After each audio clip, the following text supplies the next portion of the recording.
Hey, it's Craig. I just wanted to let you know that you can listen to Canadian History X early and ad-free on Amazon Music, included with Prime. Greetings and welcome to another episode of Canadian History X. If you'd like to support the podcast, you can. For $3 a month, just go to patreon.com/CanadaEHX. You can also donate to the podcast at CanadaEHX.com by clicking Donate. Every dollar you give helps keep the podcasts going. You can also subscribe to my other podcasts, From John to Justin, where I look at every Prime Minister in Canadian history, and Pucks and Cups, where I look at the history of hockey in Canada from about the 1800s all the way up to the 1960s. Today on the podcast, I'm speaking with Jeremy Torrie. He's a director who recently released a film called The Corruption of Divine Providence. It's an interesting story about a 16-year-old girl who goes missing in French Manitoba, who's found later on and appears to have stigmata. It features many well-known actors, including Tantoo Cardinal, who was in Dances with Wolves. I talked to Jeremy about the film, making it, the process, how COVID impacted it, and much more. So let's get right to it. I guess first question, what inspired you into the making of The Corruption of Divine Providence? Well, it goes back like literally 19 years ago. When I first started dating my wife, who is now my producing partner and whatnot. And I'm Ojibwe and she's Métis. And, the courting process goes a certain way when you go to meet the parents. And that's always interesting. But it was like this big party for like a grandmother or something, and so you drive up to the homestead in the middle of the prairies and there's like 50 people around and it's chaos, and they're like, oh, you want to have a drink, go inside, get yourself a beer. And you go inside and you look around and it's like, whoa, there's Christ suffering on the cross. And then you turn your head and then there's another portrait and then there's a statue, and then you go into the bathroom and there's a cross over the toilet and that kind of thing. You're just like, whoa, these people are very religious. So that was a bit of a shock to me. And, they're talking French and they're talking English and they're intermixing all the time. This was really kind of interesting. So I thought, what is this all about? And then months go by and I find out that, so-and-so's having an affair, and this person just killed his parents and his brother in order to get the homestead so that he can pay off the bikers for a big cocaine debt. And you're just like, what is going on here? So you're like, okay, well, clearly there's a lot of sinning going on. And that was the start of it. And then just something in my mind clicked and I was like, okay, well, what would happen if, this 16-year-old Métis girl became stigmatic? And what would that look like to her family, to the community, to like even ultimately the world, right? Because it's a pretty substantial event. So that was the beginning of it. And then it went through a number of various drafts with support from Telefilm and others. And finally, we were able to get funding in 2017 from Telefilm, and boom, we were able to go ahead and make it. And I think it turned out pretty well. We literally spent a whole year trying to get the VFX working, which was unfortunate for us because obviously we would have liked to have it out a little bit earlier. But at the end of the day, right? I mean, we're in Whistler now, and we're waiting on festivals in the States and internationally to give us an invitation and start spreading the weirdness that is Divine Providence. Nice. What was the process to kind of get it made? You kind of touched on it a little bit, but was it kind of, and it relates to a later question I'll ask about COVID, but what was kind of the process to kind of get it all put together? Well, I mean, it's not very typical that your writer-director is also a producer and puts together the deals. And so I've had a relationship with David Kynes at Hollywood Suite for years. And he's been a really strong supporter of Indigenous and BIPOC stuff. And I said, hey, I've got like this really kind of creepy Coen Brothers type of film. What do you think? And he was like, send it over. And it was like, yeah, sure. So what that did is that allowed us to get a license fee, which also allowed us to trigger Canada Media Fund, which gives regional money. So that combined with Telefilm, and then Manitoba Film and Music here is our film agency. They came in with equity. APTN came on board. And then it was like, right, because you got to get your finance structure. In order to make a movie, you got to have like sources of money. So once all the money came in, it was like, okay, so let's go ahead and start casting and getting into pre-production. What's it, you know, for me, because I'm so hands-on, I literally picked every location myself and scouted them and said, okay, right here, this is where this scene's going to go. This is how we're going to block this. And then bringing in the DP on that conversation and all the other crew members and stuff. And then while all this is going, we're trying to cast, right? So that was a whole other process, which was actually turned out really great. I mean, I didn't know Elise Levesque, who is our female lead. She had worked with Corey Sevier, who I've worked with on a few things years ago. And he was like, oh yeah, she's great. And I was in touch with her manager and said, can she speak French? Yeah, she can speak French. She interested. And, you know, we did the call and so on. And then I was like, okay, we got her. And then we ended up getting Ali.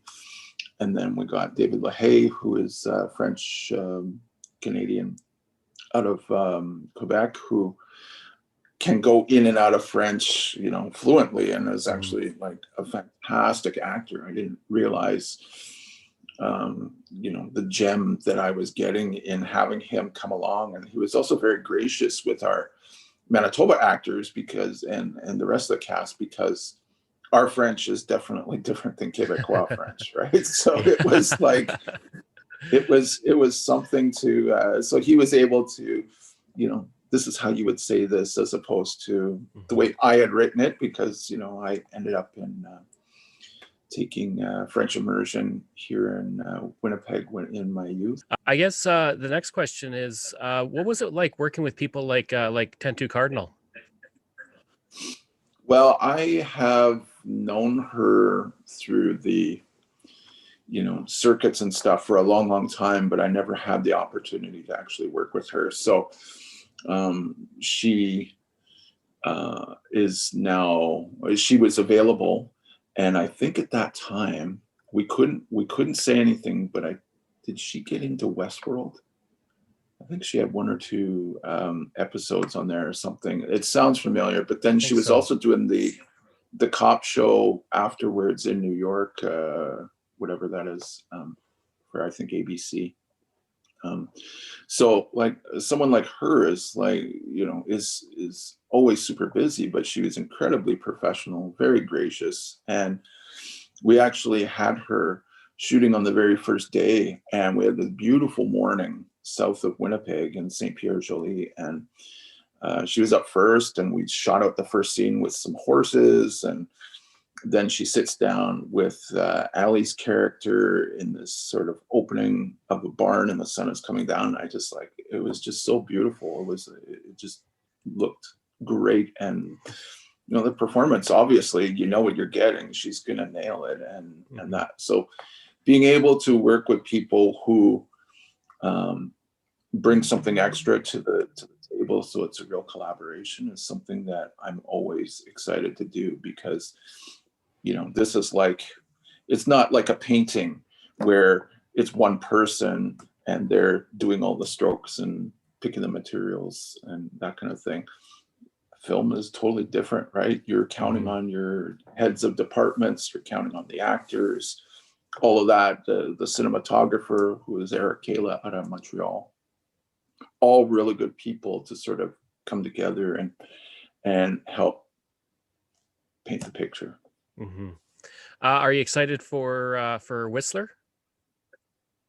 I am. We've now had I usually go every year. I've been going for the last 5 or 6 years in various capacities. It's a really good place to do business for our industry because of their proximity to LA.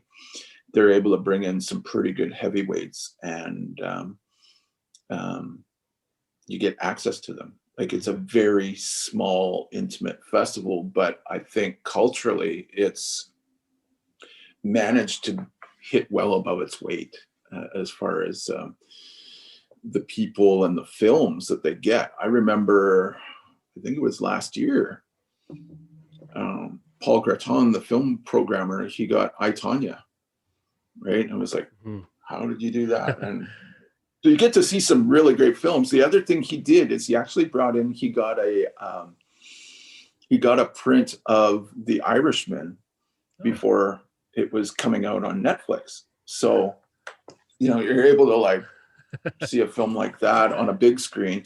It's a very different experience, obviously, but the festival is just, it's such a great place to go and to meet up and coming filmmakers as well. I mean, that's the thing to me, I always try to say to anybody who has the opportunity. It's like, okay, if you're there as a filmmaker, it's one thing, but also like the actors, think about the access that you're getting. You're literally, one of the few that is in front of producers who could potentially get you your next gig, right? So that's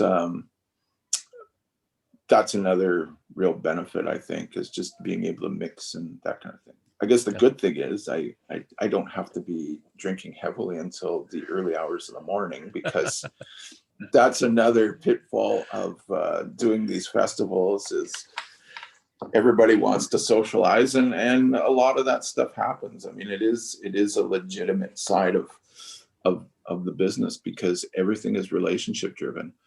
And you and even as a director, even though I derive a lot of my stuff on my own, it's not to say that someone goes, oh, hey, I saw your film and I really enjoyed it, and I'd like to get you on this series or something, or look at my feature type of thing. So it is a business, but it's a privileged business for sure, to be able to do what we get to do and have fun in the play. And I call it getting to play in the sandbox.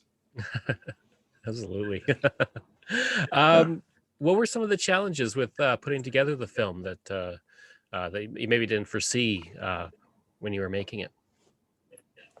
Well, there were some. Okay, so the main church in the film, I literally had to go because there's this place in outside of Winnipeg in Lorette, and this church is called the Sistine Chapels of the Prairies. It is gorgeous. The entire ceiling is this wood painted. It's gorgeous. And even though my wife, wearing her producer hat, said, well, we could shoot in St. Anne and that church is okay. Like, why not shoot there? And I'm like, visually, you can't compare. And then up on where the priest goes, there's like the stained glass that is like facing south. And so you've got this fall sun and it just like shines right through this stained glass, and it looks gorgeous. And so I really wanted to get that. And notwithstanding the reservations of my wife from a budget perspective, because, we were shooting in St. Anne and we'd have to do a unit move to Lorette. We ended up, I said, look, I got to go. I have to try and get this. So I literally had to meet with the priest and his committee and make a pitch to be able to come in there. We wanted to bring in a live snake, and we wanted to shoot a gun off, and they were like, okay, so we paid them a fee and made a contribution to the church, which actually ended up working out really well, because over the winter I think their furnace went or something, and so they had to replace that. So us being able to make that contribution helped them, right, get through the winter with that unforeseen appliance mishap. So that was one that was, a little different. The biggest challenge for us was the visual effects. There's a lot of stuff in there that you don't see that is a small effect that you have to do in order to, have this magic realism that's happening and that kind of stuff. So the salamanders were obviously a huge thing, right? I mean, this was they were characters that I literally wrote in one of the very early drafts. There's a community where my wife was actually from. This is a fictitious community, by the way, that I wrote about. But in the community of St. Leon, they literally have this pond or small lake that has these salamanders, and every 10 or 15 years they come out, and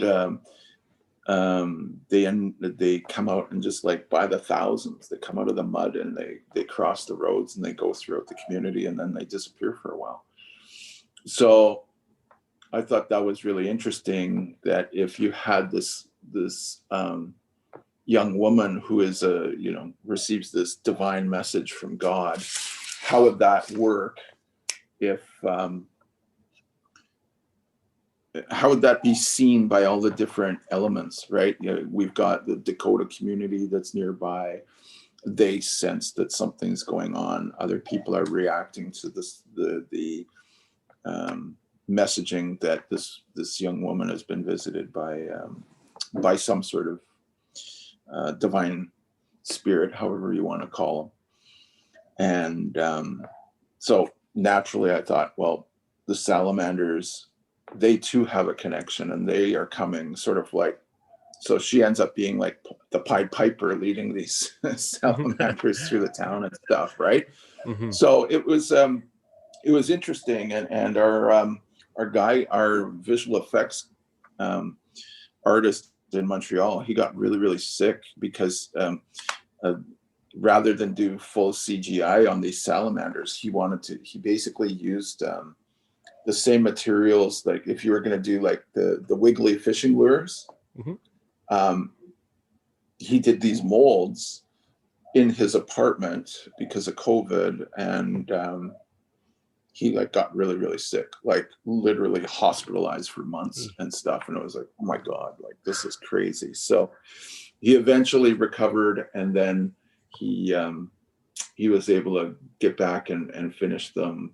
But that was the biggest challenge, was to be able to get the salamander, because the sound mix can't happen, the sound design can't be done, the color timing can't be done, all of that stuff until you have all your picture elements in place. Mm-hmm. So once that was finally finished, we could move really quickly and then have an answer print, get it out to festivals and all like that. I mean, I think even when I submitted to Whistler, we had, you have holes, right? Because mm-hmm. some of the VFX aren't done yet. So they were able to see what we were going to do and so on. And there was enough good stuff there that they said, yeah, come in, and we want you in. We want you part of the Canadian Vanguard. We want you to compete in the Borsos Prize and all that kind of thing. So that's cool. And then, of course, now Elise and Ali are 2 of the 5 stars to watch this year at Whistler, which is really great because they're well-deserved. I think Ali is going to have a really solid career, and Elise already has. I think mm-hmm. she was, what was it, Ready or Not? She was most recently in mm-hmm. as a bigger studio film. So, it was great to be able to capture all of that in that, finite time of 4 to 5 weeks of shooting, right? Like that's the other thing that is really insane. It's like sometimes you literally have to shoot 7 or 8 pages a day because you only have so much money. It's not like, I've heard of things where, some studio films, they literally shoot 1 page a day, right? Or in the example of being in Alberta, right, when DiCaprio was there with The Revenant, mm-hmm. They literally only waited for golden hour, and it was like, okay, you have basically an hour in the mm-hmm. day to shoot. Like, that's incredible. Like, I can't even imagine being able to have that kind of money to make a film like that. So anyway, I mean, eventually we will get there. We do have bigger, more ambitious projects underway and in development. So we'll see. But every film is really interesting. And I remember reading one time, somebody said, no film is ever finished. It's just forgotten, right, by the filmmaker, and that you can keep fiddling around with stuff forever, and at some point you have to like wash your hands of it and walk away, because like, right, you just keep fidgeting and wanting to make it perfect. Absolutely. I get that. Yeah. What do you hope people get out of the film after they watch it? Well, I mean, I'm a person of faith. My traditional faith as an Ojibwe person is something where I'm a traditional pipe carrier. I have my own pipe. I have my own drum. I do the ceremonies. And one of the things that one of the very first things that I read when I was young in my teens was Joseph Campbell.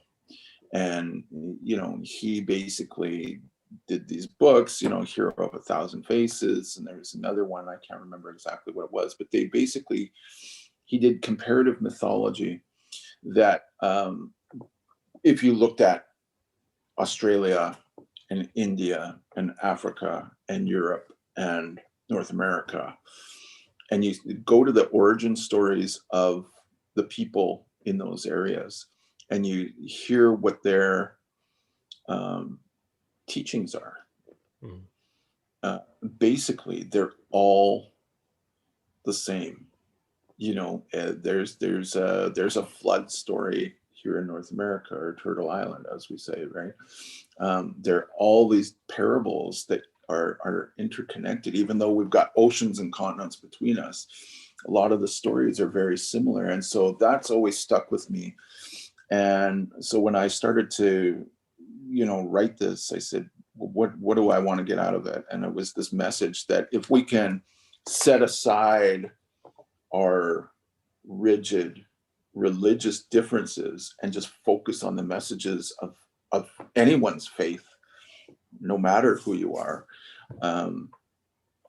we can have a beautiful place, right? And we can coexist, and skin color doesn't matter, your backgrounds don't matter. It's really, and so that's the message that Jeanne, the character, has to bring to the congregation and the town and to the world. And ultimately, right, it's up to them to either accept or reject her. So that was what I wanted to really get across, have a takeaway, because like I'm a little bit older. I remember those days when we would go see movies as friends, and after you saw something, we'd all go and get whatever, pizza, whatever, and talk about the movie that we just saw, right? I mean, that's sort of something that's a bit of a bygone era, right? I mean, people want to consume content so quickly, and now you can literally do it in your house, on any device, anywhere.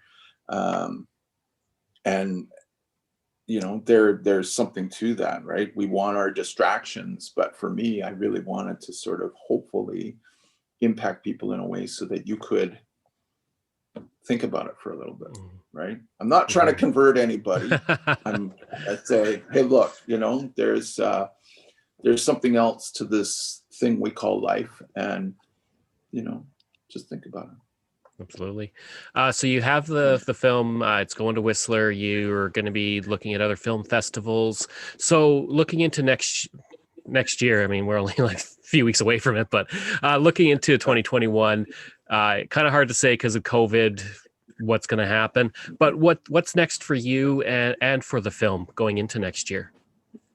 Well, first of all, for the film, Vortex Media has the English Canadian rights. So they've got a plan to try and take it out theatrically in April or May, I think, depending on how COVID is recovering.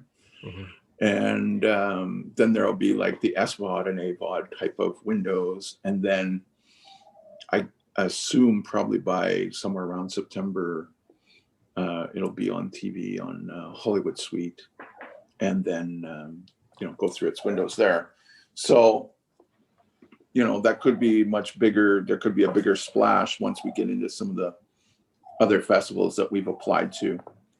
I think we've got a pretty good shot with a number of US festivals. I think one of the things that we find that, and this is probably true for a lot of Canadian films, you have to get your accolades outside of Canada. Mm-hmm. And once you do that, then it's like, oh yeah, there's this great Canadian film and the filmmaker, and you got to see it. And so often that's what we sort of build our marketing around as independent filmmakers is, oh, hey, we got the laurels for, this festival and that festival, and we got an award here and there and that kind of thing. Mm-hmm. That's the stuff that we need to do to separate ourselves. Because say you're going to, if it ended up on Netflix or iTunes or whatever, like you gotta, right? People are looking at your poster. I've got a really interesting poster, which I like. But if they see that you've got laurels and you've won some awards and stuff, it's like, what's gonna make me want to click and check out your film? Mm-hmm. That's part of the whole thing, right? I mean, that's part of the process. We are in the business of entertainment, and I really like the trailer. I think that it's definitely something that people will watch and click onto, and will want to see the film. But it's a different story once you get in, as you know. Like, I didn't really, the way that the opening of the film is, I like it. That's not how I wrote it, and it's certainly not how we shot it. But the editor out of Montreal flipped it around to like really have this strong opening scene in order to engage the audience, because as most people know, you've got basically 5 to 10 minutes to hook your audience, and if they don't like it, they're moving on, right? And with the type of content that we have, we want to be able to have people get through and watch the film to the end. Mm-hmm. As far as what's coming up next, I was literally just previously on a call with distributor and financier for this project we have called Mastadon, which is an action movie in the jungles of South Africa, which has basically got the Canadian JTF2. I don't know if people know much about them, but they're like our American Delta Forces or the British SAS. They're the ones that are going all over the world and killing the bad guys and so on. So there are Canadians in West Africa who are, doing their stuff, and this group comes out of the jungle and basically kidnaps them for ransom, and they decapitate somebody that's in the group and send this video ransom to say, we want X million dollars, or the heads start to roll, more heads roll in 72 hours. So they just like get this group, they go into the jungle, and then while they're in there trying to save the doctors, they start seeing something's going on, and it becomes more like Predator, where something in the jungle is stalking them and ultimately is killing them off, right? So it's got a really cool twist to it, which I'm excited about. So we're hopefully going to camera on that in middle of February, and hopefully we'll be able to announce who our stars are very soon, because it's been interesting. You go through this whole courting process of, hey, so-and-so's reading it, and you sort of think, okay, well, what have they done, and could they work? Yeah, they'd work, but then the sales agents come along and go, well, they're not really worth what we think they are, or what their agents claim they are, so they don't really work for us in this whole thing. So that's a bit of the game that people don't get to see, and a lot of the what ifs of, well, that somebody could have been in that role, but their agent wanted too much money for them, or whatever, that kind of thing. So yeah, that's it for now. I mean, we're also looking at a Once We're Warriors remake next summer here in Winnipeg. That's something that I've been working on for a long time, and could be a really, really cool film. Nice. Busy year. Yeah, definitely. And then just the last question is, if people want to learn more about the film, they want to learn more about you, they want to find the film or you on social media, things like that, website, how can everybody kind of learn everything they need? Well, we're everywhere. We're on, I'm on Twitter. We're on Facebook. I think we have a Divine Providence Facebook page. We have an Instagram, Divine Providence, the movie page. I'm on Instagram. So all of that social media is there. We're on IMDb and IMDb Pro, which is sort of like the entry site for people who want to know, okay, well, what was the budget, and, you know, who were all the crew and that kind of thing. So yeah, I mean, it's very easy to find us, and you know, we're really hoping people can check it out. So I hope you enjoyed that interview with Jeremy, and if you did, please leave a rating and review. If you want to reach me, you can. Just go to craig@canadaehx.com. You can also visit my website where you'll find hundreds of articles on Canada's history, as well as all my podcast episodes. Just go to canadaehx.com. In addition, you can support the podcast like I said. Just go to patreon.com/CanadaEHX. Just like all of these wonderful patrons have. Phil Maynard, Pamela Elder, Shannon Marshall, Clinton Martinez, Dimitri Chauve, Aaron O'Hara Myers, Robert Dunseith, Todd Casey, Catherine Roy, Luke S., Vic Hedges, JP Bear, Jason Hall, Spencer M., and Iris Gray. You can find us on Facebook. Just go to facebook.com/CanadianHistoryX. You can find me on Twitter. My handle is Craig Baird, CraigBaird.